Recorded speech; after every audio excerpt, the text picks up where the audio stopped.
Welcome back to the show, everybody. This is the Upper Tier Podcast, the football podcast we bring you each and every week. If you could subscribe to the channel, hit the bell notification button, and drop a like on the video, we'd really appreciate it. We have a special show tonight, and we have a special guest on, one Brian McClair. Brian, how are you, my friend? I'm wonderful. Thanks very much, Niall. Good. And the kingpin of Legends 11 is back with us as well, Tony Browne. How are we, Tony? How you doing, lads? Thanks for having me back. This must be stuck for guests. We lined you. We thought we were having one of Right Said Fred on. That was it. Yeah. And also joining me on the Monday night show, as always, my co-host, my cousin, Mark. How are we, Mark? I'm all good, lads. All good. Good. Mark, take us away. The sponsor for the Upper Tier Podcast. Yeah, just been a busy few weeks there. Just had a wedding there the weekend up in the Lucan Spa Hotel. And we'll have our trophies down in Dundalk Saturday now at the Manchester United Legends event. So really looking forward to that. Excellent. And don't forget, folks, if you could head over to Facebook and Instagram and give Marky a following there on Hogan Elite Trophy here, we'd really appreciate it as well. The links are also down in the description for Legends 11. If you could go over to Facebook, make sure you're following Tony and the gang. And also a link to Brian's podcast as well. So if you could go over there and drop a sub on that as well, we'd really appreciate it. Lads, before we start, tough week the last week for football. We lost this man, so we'd have to pay tribute to him. One, Diogo Jota and his brother Andre, sadly killed in a traffic accident on Thursday. I think it was very, very sad on so many levels. And the outpouring has been unbelievable of sympathy and support and everything else. So really, really sad. And also, we'd like to send our thoughts and prayers as well to Ian Rush this evening as well on the loss of his brother Gerald as well, who passed away. In around the same time, I think, because he couldn't make Jota's funeral. He was dealing with the passing of his own brother. So very, very, very sad times. Seems like tragedy is never too far away from football at times. So really, really sad. And our thoughts, prayers, and support and all goes out to Jota and his family and all. Brian, any thoughts on this when you heard about it? Yeah, of course. Yeah, I mean, I follow all sorts of football. And then this one in particular, because it's not just a football story; it was a news story, and particularly sad and devastating in the fact that he only got married a few days ago, and he's younger brother who no doubt he was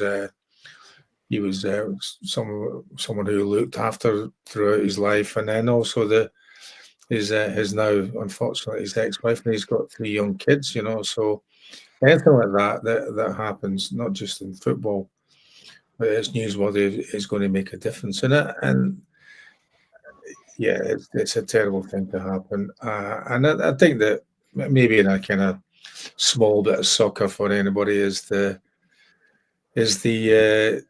pleasure and the how he's been spoken about by not just his own colleagues, by the management, by ex-managers, everybody that's ever known them, to say that not only was he just a good football player, but he was a lovely person. And I know it's not really anything that's going to appease the pain, maybe in a way, but it must be nice to think that so many people think you were a really nice person. Forget about the fact you were a great football player, but that you were a really good person. I think that's something that's very worthy of anyone.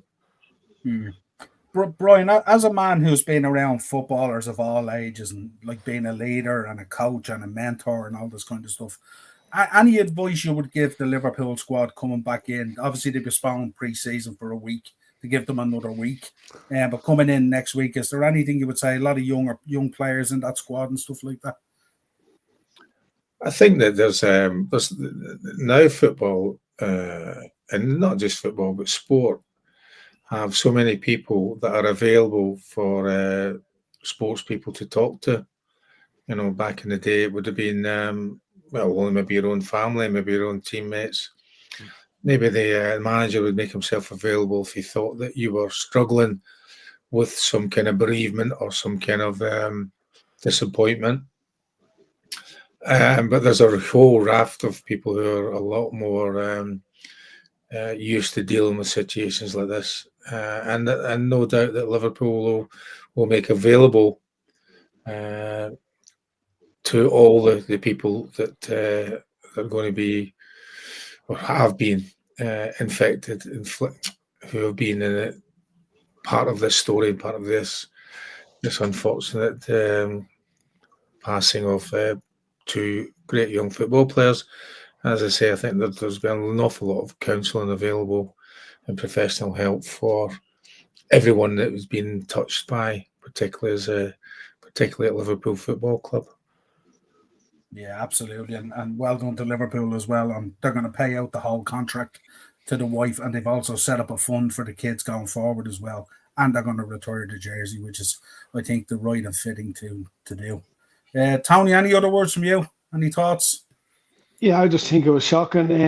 It doesn't matter what background you come from or what team you support, whether it's United or Liverpool. I think football in general, they lost a great football player and a young man. Father, just read, as Brian just said there, it's just tragic. The amount of people, it's genuine shock. Like anyone I spoke to, it didn't matter what team they supported. They were just genuinely hurting. It was really close to home, I thought. Yeah, it's like you knew him. Do you know what kind of way? It was that type of closeness, especially in Ireland, I think, with the connection with Liverpool and United. I think it's just horrible. Really was. Just terrible. Terrible. Yeah, it was very sad. I mean, last week, I think Thursday's the first day I couldn't even look at anything to do with football for the whole day. I just shut down football and social media and everything. We were to do a show on Thursday night. I just canned it off. I couldn't talk about football. I was just so shocked. That's at every different level. No matter what level you go down through this, a son, a brother, a father, a husband, on every single level, it hit, and it was just so tragic. Yeah, but yeah, as we said, our thoughts and prayers go out to the Jota family and the wider footballing community as well, who were affected by it and everything and all. Right, so let's get into the show. Brian, great to have you on and all. We're going to be talking a little bit later about legends and all that kind of stuff, and the fun that is coming over once a month or whatever it is for these Legends games are outstanding. Marky, do you want to kick us off with Brian? Or? Brian, how did you end up starting at Aston Villa? How did that come about? When you're playing schoolboy football and boys club football, my experience in Scotland was that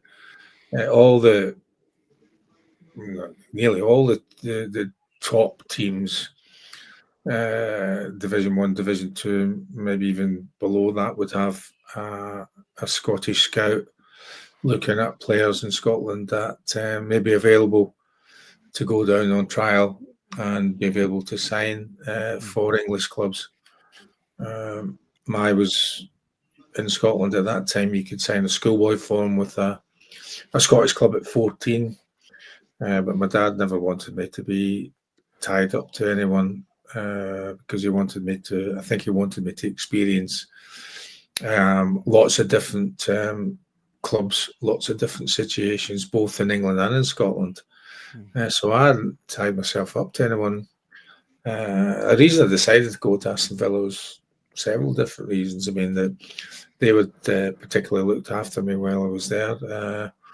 Seemed, even though they were first division clubs, some of that were very keen to recruit you. And I was also always been encouraged by my parents to continue my education because football could finish at any particular moment. So they suggested that I would be able to continue to do further education when I went there. One of the things you learn quite quickly in sport, in football, was that the person who had promised the further education, not long after I arrived, he left. So his successor didn't know anything about the suggestion that now should be made available or possibility to do A-level maths as it was then. So that didn't quite work out as well as it is. And another thing you learn is when you sign as a 16-year-old is that you're very much thrown into an adult world from being a an older child really at school. So I learned an awful lot at Aston Villa, and of course they were very successful that year. They won the old First Division, and we had, as apprentices, we had jobs to do that nowadays that would be seen as menial tasks and tasks that you wouldn't be allowed to carry out, like cleaning toilets and different things like that. But that's just what it was at that particular time, and I learned lots and lots of things there about Villa, but maybe more about the whole idea that football wasn't going to be a straight ride; it was going to be a topsy-turvy one, and that's why I ended up there when I left school at 16. And there's still a lot of fond memories of the time that I was there. Brilliant. And then back up to Scotland for Motherwell, wasn't it, after that, Brian? Yeah, well, I had decided that I was going to go to university and maybe try and get a qualification that would run side by side with football. So I went to Motherwell and assigned on a part-time basis, a part-time football player and a full-time student. Brilliant. And was that in your head kind of thinking as a backup, or to have the college, the degree and stuff like that, just as a backup, and you always wanted to be a footballer, or was it kind of... Oh, no, at that stage? No, from the age of 4, when I saw highlights of Celtic in the 1967 European Cup final, my heart was set on being a professional football player, or certainly what I understood about looking at a team playing. I didn't know that much about professional football player, but that I fell in love with football then. Brilliant. And it was always my dream to be a football player and to play for the likes of Celtic and Manchester United in Scotland. So I feel pretty blessed to have had all those things. But as I said, that my parents had always said that football could end at any point. More pertinent maybe then would be that injuries that you can recover from now, and not only recover from, but go on to continue your career, would have been career-ending injuries there, cruciates or Achilles tendons or some leg breaks, or so that was their experience of what sport could be like, and they wanted to make sure that if it did go tits up, then I had something to fall back on. Yeah, fair play. Brian, just to touch on your career at Celtic, I mean, obviously it was going very well there. You'd won the league, you'd won a cup, you were scoring goals for fun. How difficult was it when Man United came knocking? What was that decision like? And talk us through that process. Well, it's very difficult because in Scotland you were encouraged to have an English team to kind of subdue the old firm kind of influences. So you were allowed to have an English team, and my English team was Manchester United, who I started following. There was a scarcity of football on television then. It was a lot of stuff you could read in the newspapers, but certainly you could only watch some highlights on a Saturday night and some highlights on a Sunday. And I think that seeing the game with Dennis Law, who was a Scotland legend and a Manchester United legend, back heels the ball into the goals as a City player, and legend will always overcome fact that the suggestion that was that was what put United down, but it didn't actually. But it was a very poignant moment, and then Dennis just walked off the pitch, and as far as I'm aware, he didn't play another game of football. And so I kind of fell in love with that kind of theatre. And this is a long time before the idea that Old Trafford would be the theatre of dreams, So yeah, but very difficult because I was a Celtic fan. As I say, from that moment, I fell in love with football because of the Lisbon Lions at age 4 years of age. So almost 20 years later, I'm having to make a decision between the team, the football club that those players had played for, and Manchester United as my English team. Very, very difficult. I'm not sure, even to this day, that it was the right decision to leave Celtic to go to Manchester United. However, I've had so many wonderful times, both as a football player and subsequently. Here we are now, and I'm on the evening talking about football and talking about events of my past, which, I mean, it's 25 years, 26 years since I was a professional football player. So I feel very privileged that we're still in a situation that people are interested in talking about such things. Brilliant. 25 years ago, Browner was still in nappies, weren't you, Browner? It was, yeah. And Brian, obviously before you moved Full down, stop. they came in and you were going to Man United. You probably would have had a picture in your mind of what you thought it would be or believed it would be, obviously. When you got there, what was it like when you arrived and all? And who were the key guys there mentoring and bringing you in and all that kind of stuff? Well, I think I think any professional football player will tell you that when they go and come into a football club, that your teammates welcome you and want you to be successful. And my experience of leaving Celtic to go to Manchester United was very much like that. The players that were there couldn't have been any more hospitable. Gordon Strachan, Jesper Olsen, Brian Robson, Kevin Moran, Norman Whiteside, Paul McGrath, all very, very good players, but wanted the idea that if the manager had signed you, they had the view that you must be a good player and that they were going to help them to be successful, and we all wanted to be successful, wanted to win things. Now they had been fairly successful in some cup competitions. Manchester United hadn't won the league for a long, long time, but everybody's ambition was the same, that to try and win the league for Manchester United. And around the club, just at the time, Brian, obviously a fellow Scot as well, Sir Matt Busby, would he be around a lot? I remember, obviously, the first time we won the Premier League against Blackburn on the last day, he was in the stands, quite emotional and stuff like that. What kind of character or what kind of influence did he have on you when you? Matt Busby was, when you went to Old Trafford, Matt Busby had an office at Old Trafford, so I don't know how often he was there, but we used to go over on a Friday for various different reasons, and Matt would be in his office smoking a pipe, and he would be there. If you wanted to go in and say hello and have a chat, he'd be happy and sit and have a chat. But he was never one to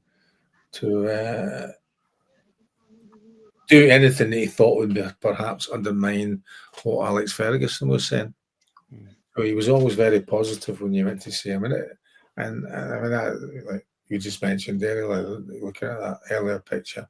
When I was at Aston Villa, I had the pleasure of making tea or pouring tea for Bill Shankly. So I've just come across an amazing amount of Scottish managers who were hugely successful in those particular times.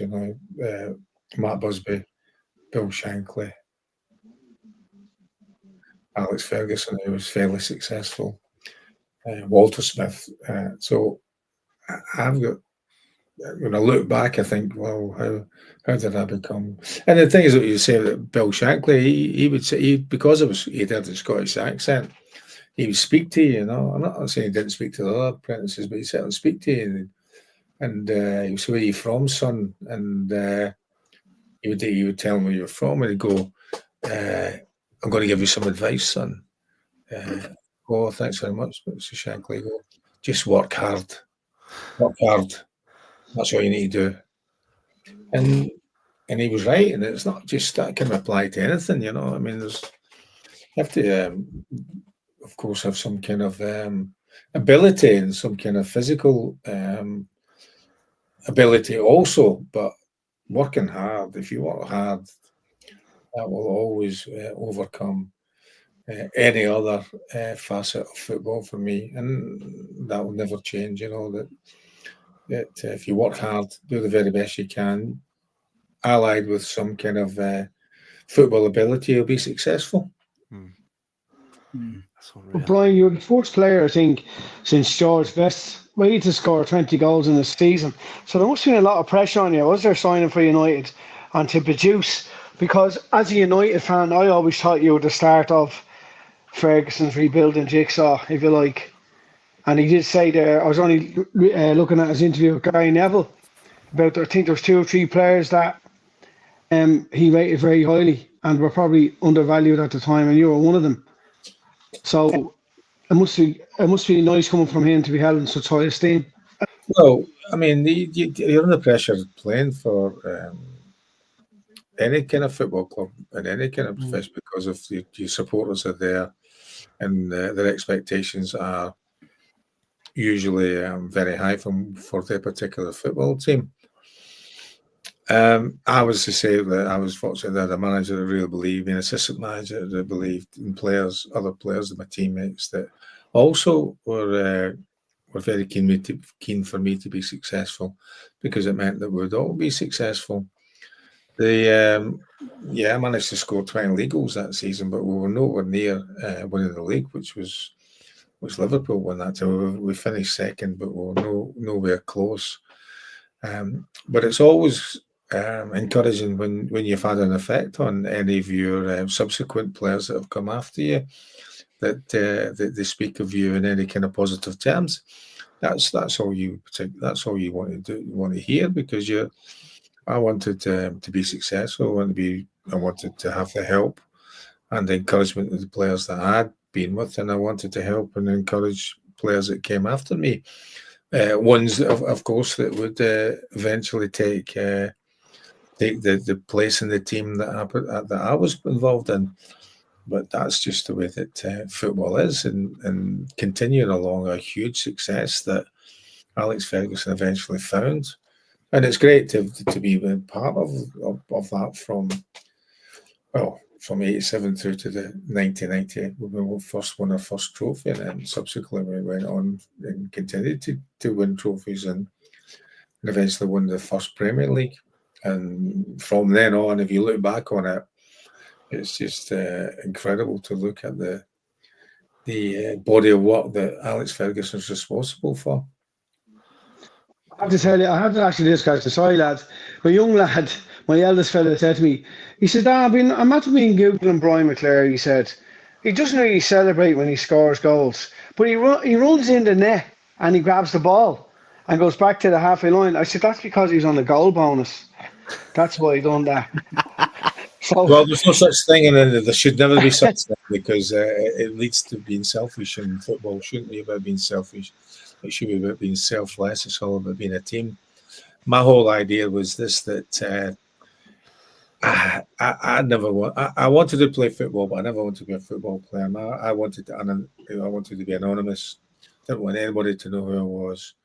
And I didn't like it was like celebrate very, very quickly, but I wanted the game to start quickly after that to try and score more goals or for the team to be successful. So there's a period, I don't know how long I did it at Celtic, but certainly the first season at Manchester United, I just wanted to get on with the game.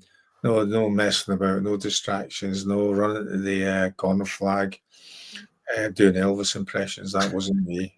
Chef. Chef. No, I know. I mean, that was great that Sharpie did that. I thought it was wonderful. And maybe Sharpie, if he scores a goal at the weekend, might, if he can wander over that far. Look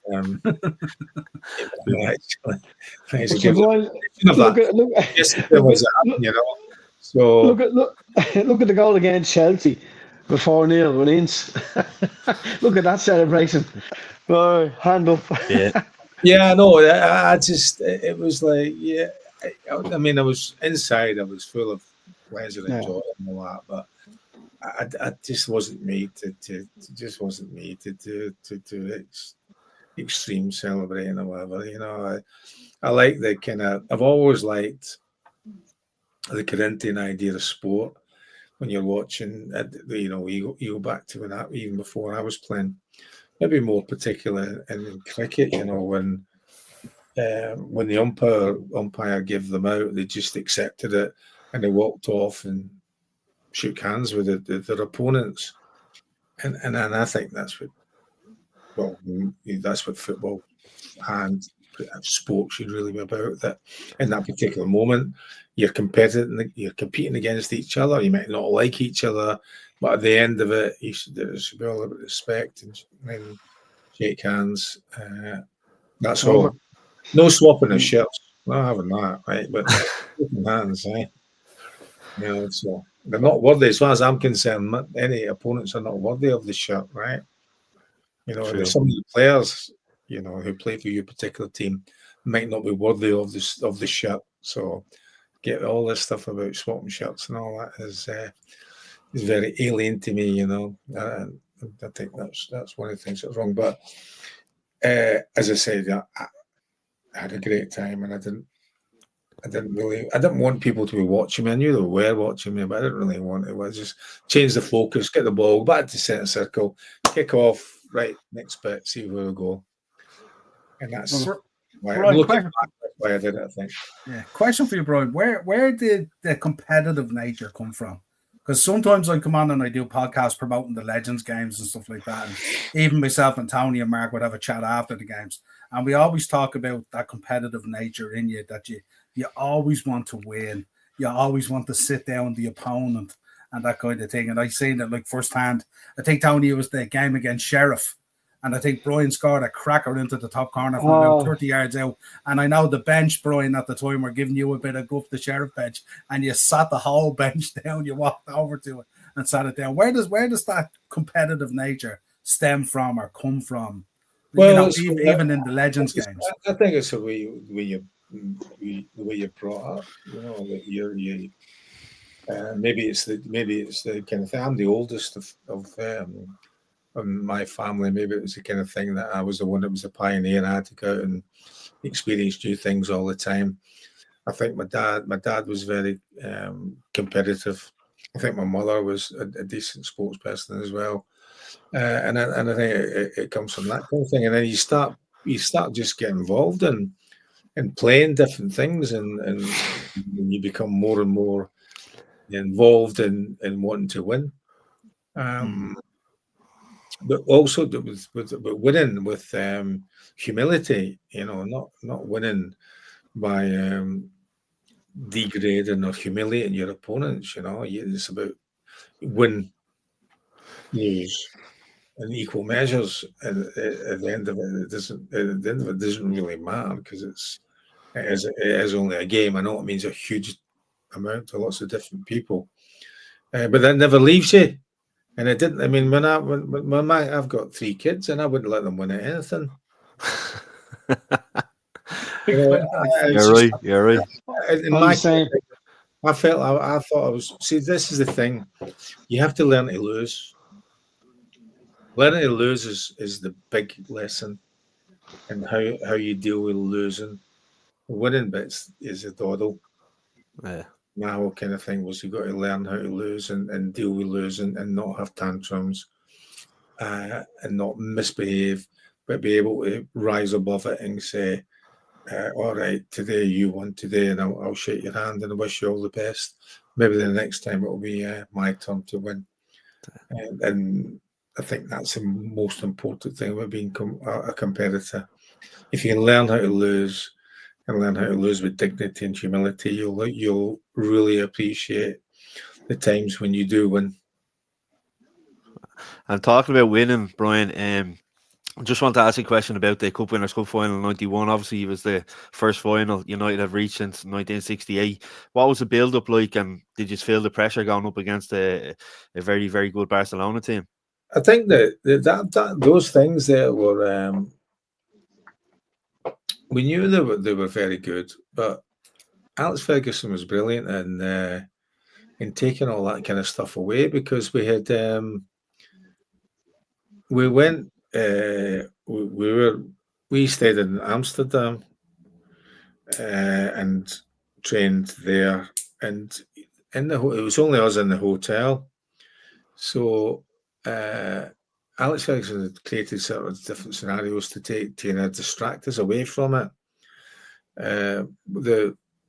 One of the sort of memories I have was that not under any pressure is that on the day of the game, Alex Ferguson has his team talk in the hotel, and at lunchtime or just after lunchtime, and he comes in and he goes, his opening line is that he points to me and says, "If you do your fucking job today, we'll win the game." And I'm like, "Oh, no pressure then. I don't even know my job is, right? But I'm like, no pressure." And I'm like, "For fuck's sake, but clearly he understood that what was required, and if I did my job, then we should win the game. And my job was to, when Barcelona had the ball, I had to man mark Ronald Koeman and make sure he didn't spray the ball all over the place, because if he thought he was the player that made them tick, and then when he was. And I mean, he did score from a free kick later on, and he had another effort cleared off the line. But Clayton. I think I did my job, Yeah, Clayton Black, because I remember talking to Neil Webb. He played in every round up into the final, and he was dropped for Clayton. He wasn't too pleased, but just a quick one. When you seen Sparky go by the keeper, were you thinking he's going to hit it, or what were you thinking? Some power in the shot, wasn't there? Well, you're in a situation where there's a couple of things. If you look at the first goal, where Steve Bruce gets a header in and Sparky knocks it in. There's a situation where the Sparky could have left it right, so it's not absolutely guaranteed to go in. I think it might have hit the post. So I was there ready and primed if for whatever reason Matt lets it go. When he goes round the goalkeeper, I'm in the middle of the goals, so that the way that what Sparky was capable of, that if as long as he keeps the ball in play, if it goes in as it does, fantastic. But you're there again. I was there, ready to pounce if it didn't work out quite as he anticipated. So great goal to be a winning goal in a cup final, particularly a European final after the English club's been banned for such a long time. Yeah. And were you itching to score, Brian? Because I know you scored in every round leading up to the final. Of course, you want to score. Yeah, that's part of the thing. But winning the games was more important, So how was the celebrations after? Oh, the party was pretty good. Yeah, happy days. Probably the best party. Yeah. Amongst several parties. Be like that on Saturday, Brian, down Dundalk. Absolutely. No doubt there'll be a party on Saturday. Maybe at lunchtime as well. So. Brian, talk to me about your time in the academy there, and this. It's been described, this holistic approach that you took, that it wasn't just football, it was obviously life and preparing these younger players for the world out there and when they go out into it. And obviously they can get very distracted by now the riches and the wealth and everything that comes with it, and social media and all this kind of stuff. What was the kind of things you focused on in there? What was the things you drove home to these young players coming through the United Academy, that this is what they needed to focus on if you wanted to be successful? The whole idea that you want to encourage them to continue the love of football, which they clearly had, in order to continue to be involved at those particular ages. But our idea was that not to have distractions, that just completely focus on on your coaching session and in the games. That's why we're very keen on just having black boots. It wasn't we were trying to be difficult. There's two different reasons for it. One was that we didn't want them like to sit there in the dressing room just trying to work out which boots they were going to wear. I'll wear my blue ones, my red ones, my black ones, my black and yellow, my green and yellow. You know, we wanted them just to be focused on the coaching session. And the other part of it was everybody's wearing the same things, they're the same, right? So they all come from different economic backgrounds. So there's no kind of thing to go, oh, that little kid over there, he can't afford the green and yellow boots. You know, it's just that they all had black. So we're all a team. We're a team right away. Didn't matter what part of the recruitment area that it was there as a team. And one of the beautiful stories that I love about that kind of thing is that carried it all the way through to before they got into the first team, and then after the first team, that's up to them to decide. That's up to Alex Ferguson to decide what they're allowed and allowed not to do. But Michael Keane, who's has a good career, was we got picked to play for England's under-21s, and he went away and did well for the under-21s. He came back, and other players they always used to like to say, "Oh, tell Chalky what they were calling you." So what were they calling you, Michael? You know, so all the other players, all these kids from Chelsea and Arsenal and Liverpool and all the rest of it, were calling him the referee because he had boots, and I thought that was great, you know. So they had no idea about what this was about, and it's just about that he went out, put on his boots, and went out and played without being concerned about, well, should it be there in this one? Should it be that one? And for me, that was one of the nicest things I've ever heard, you know, that a referee. What was Brian? What was the interaction like in the academy at that time between yourself and Alex, and you know, bringing players through or trying to bring players through and stuff like that? Because it's obviously when you look at the academies now, there's so many players in there. It's obviously so much more difficult to break through, and you know, you look at it and you think like, you know, you have to be something so special now to break through or be seen. And there's so little academy players tend to come through now and make it through. Like when you think of class of '92 and players like that and everything else. Well, what was that kind of interaction there like? Well, you can't compare the class of '92 to now because they were completely different time, which was also pre-academy. All we were interested in, hopeful of, was that the manager would take one or two players that we felt were good enough into his first team squad. Whether they stayed there or not was up to them. We never made any player. Players make themselves. All players in any aspect of life make themselves. And I don't think that's, I don't know, I haven't looked at the statistical data over the last 10 years, but I wouldn't have thought that might have changed that much, particularly Manchester United. And you're always very fortuitous with regards to Manchester United's belief in young players and the statistical situation where there's been a academy kid on the team sheet in every single game since 1945. So it should be now. I'm sure it will continue to be that way as a club belief.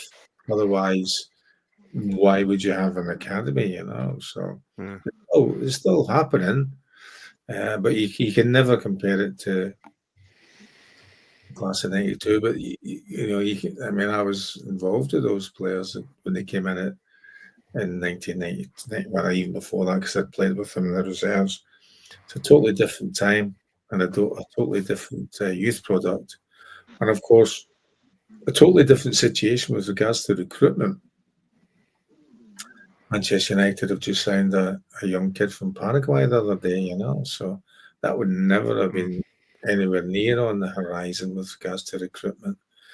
Yeah, and I still think that there's players locally, wherever whatever team you support, Liverpool, Villa, Chelsea, Newcastle, that will be able to get a career at that particular club, be it 1 year, be it 15 years. So I think the academy system still works, but it needs the owners and the policymakers to make sure that that's what they believe in. Now, what's happened, contrary to that, is a difficult situation in the sense that because of the rules and regulations round about the finances, that it's a lot easier to sell young players now in order to maintain the financial sustainability. I think that's why that there's always the talk more pertinent to, I suppose, with Manchester United, with Garnacho leaving the Lois from Argentina, still a youth product.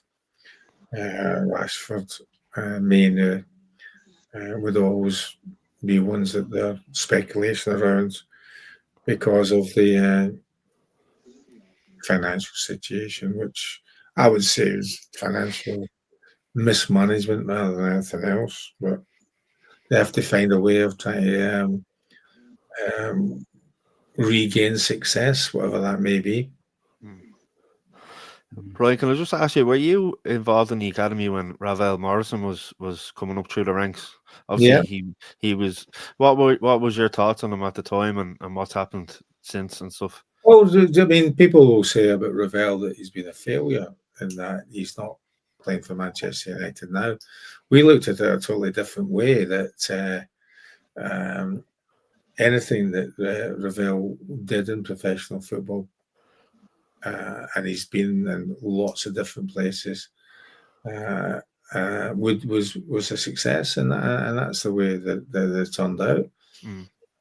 He's been, as I say, he's been all over the place. Even had a spell in Colombia, which is like you would never have imagined. Any kid from Manchester being going over to somewhere like that. So Ravel Morrison, people will say is a failure for Manchester United. I think he's been a success because he's had a really good career.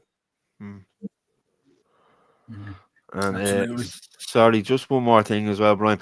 That summer, obviously, Ince, Husey, and Chelsea got sold. You just mentioned the class of '92. What was the squad's opinion of them getting sold, and obviously the young lads coming in at the time?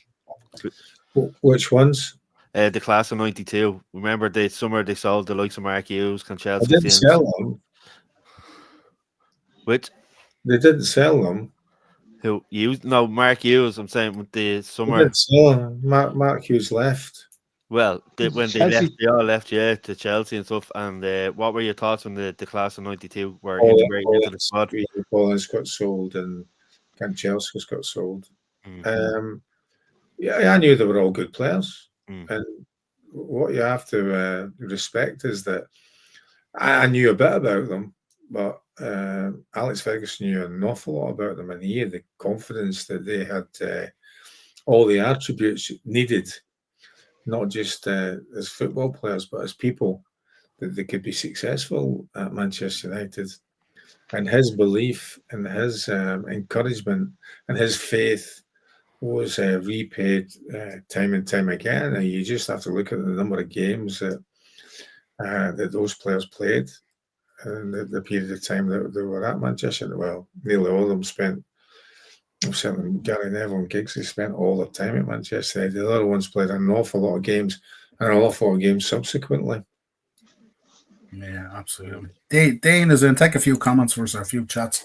Dane's in. Brian wants to know the toughest player you ever played against, or you could give us 2 or 3, whichever, if you want to. Well, one of the ones that for me was Steve Bruce when he was at Norwich, playing for Manchester United. So he kicked me up and down the pitch, and kept me very quiet that day, and maybe that's what got my move to Manchester United. Smiling in the back.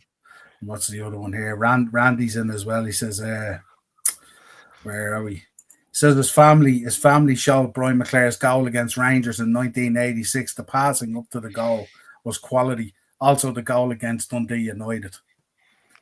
There you go. They're coming in with a few there for you now. Yeah, interesting.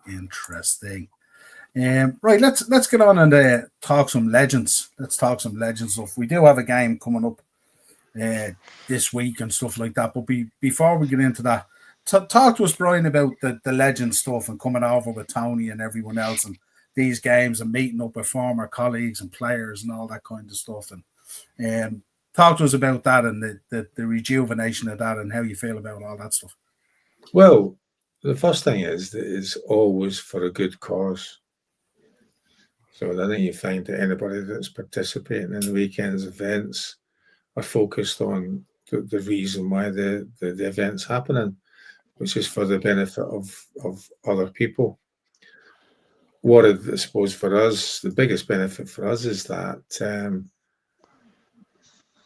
it's nice to see each other because we don't see each other that often. And a lot of the people that are now, in fact, all of them that are there this weekend, I only see once or twice a year, and it's great to catch up and it's great to watch how other people interact with them also as well. So and it's always been brilliant going to Ireland, always, because of the way that people feel about the clubs, the main clubs in Ireland, Liverpool third, Celtic first, Man United second, so and you have a great time irrespective of where you go. It's everybody's so pleased to see you, they can't do enough for you, and it's a thoroughly enjoyable time. And you get to spend time with Punchin as well. Well, he's the main man. If it wasn't for him and all the efforts that he puts in and all that's the thing about it. We come along and we get involved in the meet and greet. We're involved obviously in the game, and then in the dinner, mainly the dinner after. And sometimes there's a golf and some of the other events.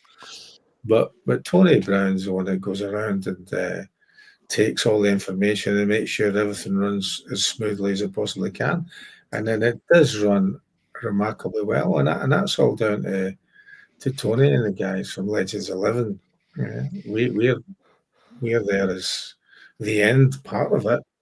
And it can only be as enjoyable for us because of all the diligence and hard work and dancing abilities that Tony's got. Yeah, love it. I love Absolutely. it. We have a dance off. We have a dance off on Saturday. Yeah. Have you got your shirt picked out on all Brown, are you? Yeah. Chris Eagles be over, so Chris be on the floor giving it loads as he does. Him and Wes. Well, see how Wes's knees hold up. But Chris will be oiled up. Happy days. There you go. Warren.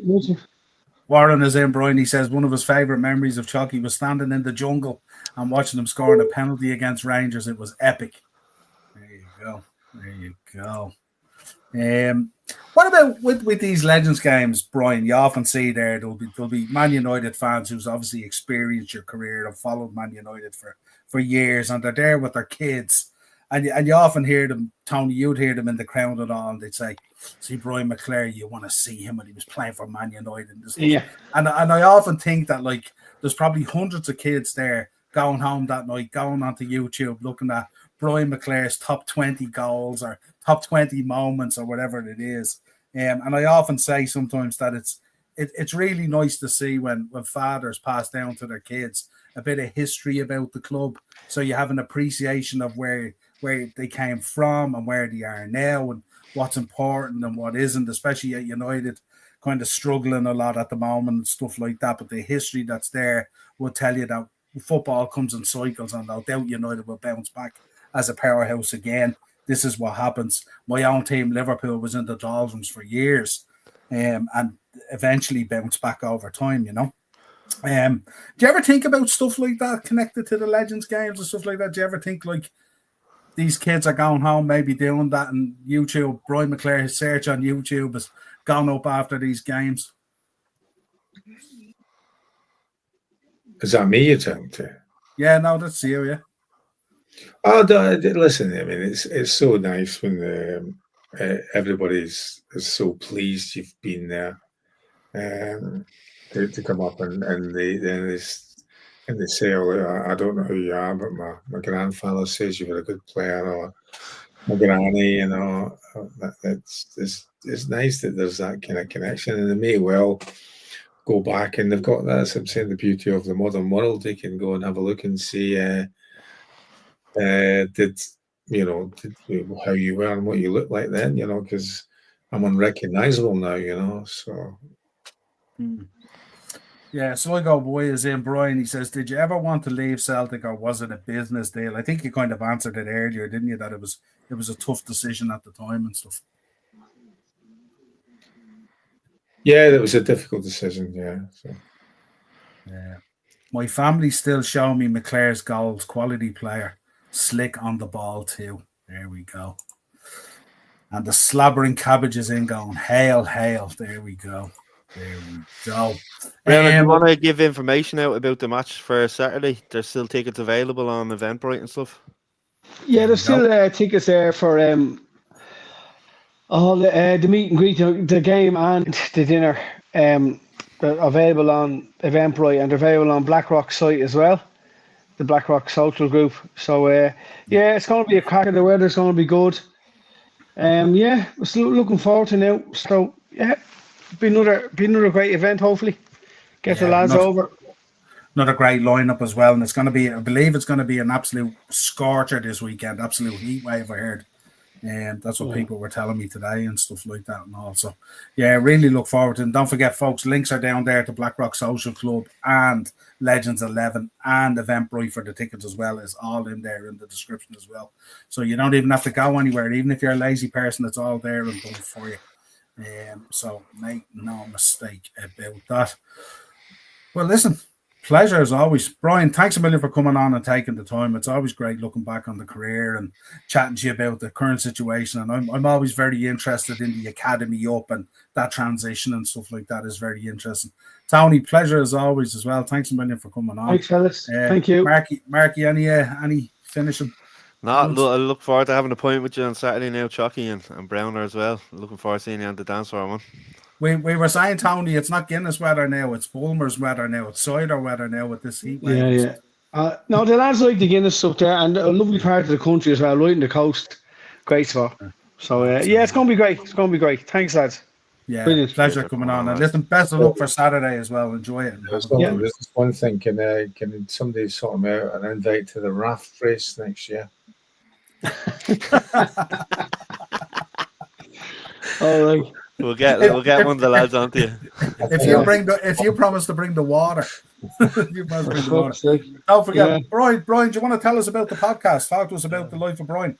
It's just some little thing that's a distraction for people, and hopefully they enjoy it. So we're on a bit of a summer vacation, but we've got one due to record next week. So we'll be back in it, you know. So something that I never thought would last as long as it has, you know. So. Brilliant. Yeah, absolutely. Yeah, so fantastic stuff. So make sure you're subscribing to Brian's podcast. Make sure you're following and subscribing to all the lads' channels, Facebook, Instagram, whatever it is, TikTok. No, I don't want anybody to follow me, so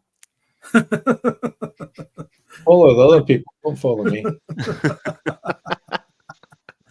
Well, listen, a pleasure as always, and we'll hopefully catch you Saturday and stuff like that. Tony, talk to you soon. Brian, pleasure as always. Cheers, lads. Cheers, fellas. Thanks, Brian. See you, guys. Good luck. Take care. Cheers. Bye-bye.